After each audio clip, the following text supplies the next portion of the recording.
What's going on, RotoBaller? Dave here to give you my 3 favorite running backs to draft who find themselves in as close to a one-man backfield as it gets in today's NFL. Now let's start with a guy who's become my go-to middle round target, especially if I'm going with a more wide receiver heavy build early on.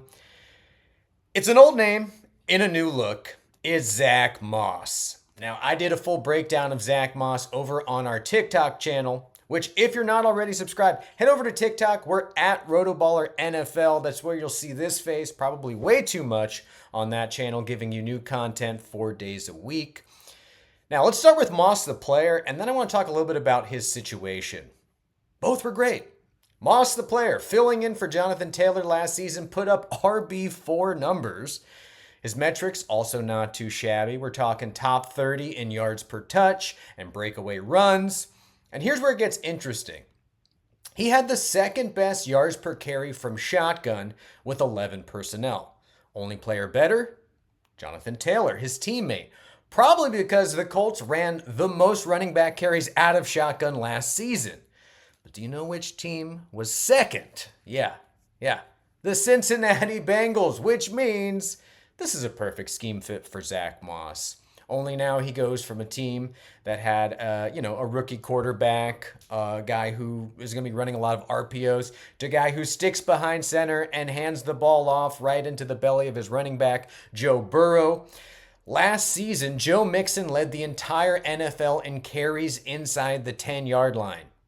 Joe Mixon's obviously gone. Zach Moss is in. And you can miss me with this whole Chase Brown talk, guys. I mean, this is a guy who graded out as the worst back in pass protection.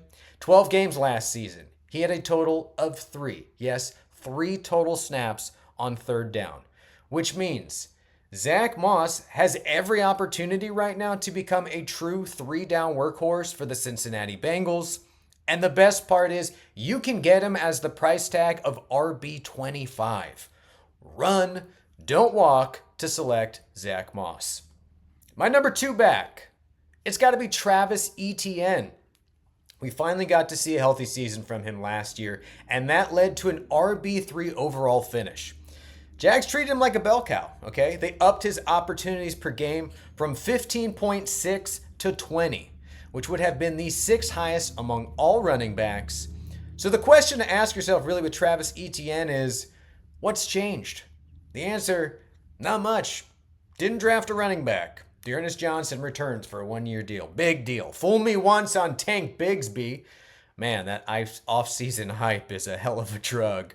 Bigsby last season got drafted as a top 50 running back and then went on to average an abysmal 2.7 yards per touch and fumble his way right into Doug Peterson's doghouse. I think the Jags have only gotten faster. They've added Gabe Davis. They've drafted Brian Thomas Jr. And that's going to leave a lot of space in the middle of the field for Travis Etienne to be utilized even more in the pass game. So I love it when you can get last year's top 3 back in 2023 for the 2024 price of RB9. Yeah, Travis Etienne, another very solid late 2nd round, early 3rd round pick this year. I think the Jags' arrow's only pointing up. Now, before I hit you with my number 1, if you're watching this on YouTube, make sure to subscribe to RotoBaller if you're not already subscribed to the channel. And if you want to read Adam's incredible article in its entirety, it'll give you even more running backs who are in solo backfields right now, or as close to that as we can get. Make sure to head to rotoballer.com.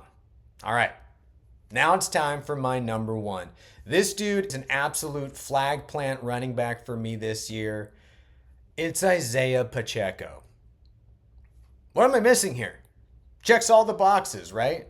Great offense. He's the goal line back. He catches passes. And let's talk about those catching passes and those 3rd down snaps, where his route participation jumped up 17.2% last season. And then, once McKinnon was gone, which, by the way, I don't think he's going to be on the team in 2024, Pacheco's route participation jumped up to a whopping 50%.